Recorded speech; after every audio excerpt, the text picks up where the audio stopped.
bagi si korban itu apa? Hanya tujuan untuk menjatuhkan nama baik Pak Reza ini sekarang. Nah, persoalan mana yang paling benar kita serahkan ke jalur hukum, karena ini sudah di ranah hukum.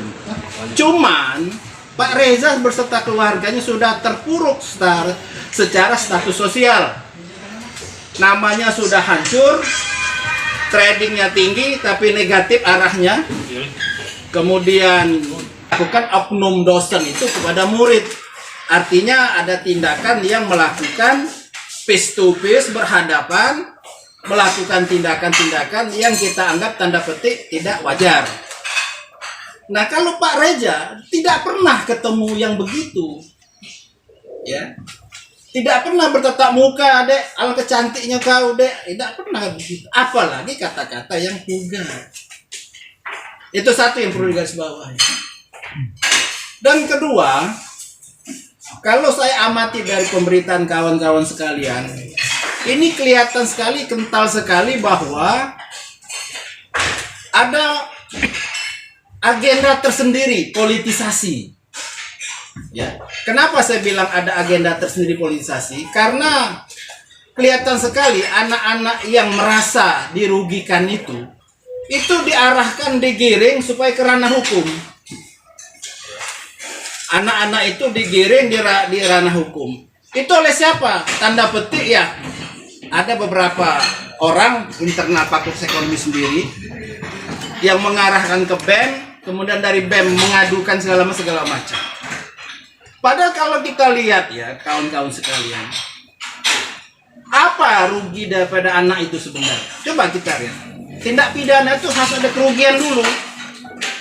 Umpamanya seperti di FKIP itu, dia menimbulkan trauma setelah mau diperkosa atau mau suruh pegang sehingga ketakutan sehingga dia mempunyai trauma. Ini kalau Pak Reza tidak pernah ketemu. Ya, kita dapat seandainya itu memang ada, tidak pernah ketemu. Trauma apa yang akan menjadi yang diakui oleh, diderita oleh korban? Ya kan? Coba kita berpikir jernih aja.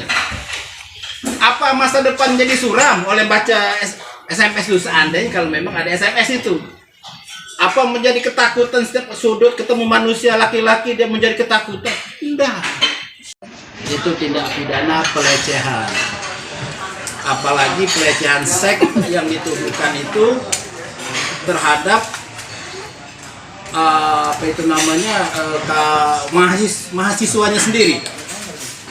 Bahkan ada berita sejak tahun 2014 melakukan itu sampai hari ini. Nah, sekarang perlu kami luruskan, mengklarifikasi. Pertama,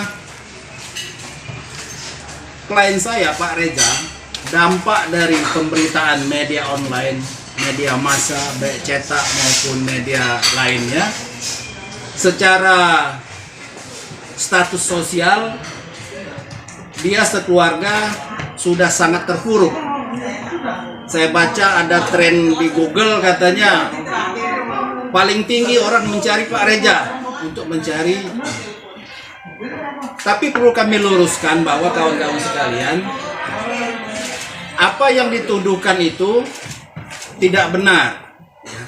Karena begini, kenapa kami tidak mengatakan membabi buta tidak benar? Kami ada alasan.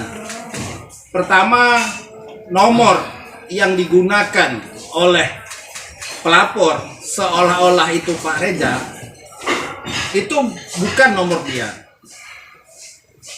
Nah, kita di zaman teknologi sekarang ini bisa saja membuat seolah-olah nama orang atau kita ganti segala macam. Tidak menutup kemungkinan. Itu silakan ranah hukum akan membuktikan. Kemudian sebagaimana yang telah kawan-kawan ketahui,